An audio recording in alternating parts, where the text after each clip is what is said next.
One MP, Margaret Hodge, is facing action from the party after reportedly swearing at Mr Corbyn and calling him an anti-Semite. Did you really call Jeremy Corbyn a racist and anti-Semite? I've always in the past disagreed with the people who've called him an anti-Semite, but at the end of the day, people have to be judged on what they do and not on what they say. They have to be judged on their actions and not their words. The cases featured in the Standard include that of a 15-year-old girl who, within a week of entering a home, fell in with a pimp and a drug pusher. She talks of being stoned for months and describes how she was forced into prostitution. The second is also the story of a boy who says he was sexually abused over many years by a residential worker at his home. The man used to give him alcohol and cigarettes and was allowed to take him away at weekends. And he hasn't adopted the full definition of anti-Semitism. It's one with which the Jewish community feel comfortable.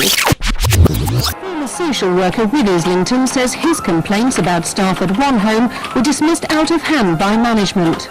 Basically, they wanted me to go away. They were totally uncooperative, which I found quite astonishing given the weight of the allegations I was making. This is a fight about my identity, the values that brought me into the Labour Party. But the Evening Standard allegations have been strongly refuted by the leader of Islington Council. I'm appalled by the gutter journalism which the Evening Standard has chosen to exploit. Just 2 weeks after she was appointed Children's Minister, Margaret Hodge today found herself battling to prove she's fit for the job. At issue, allegations that as leader of Islington Council, she ignored claims of child sex abuse.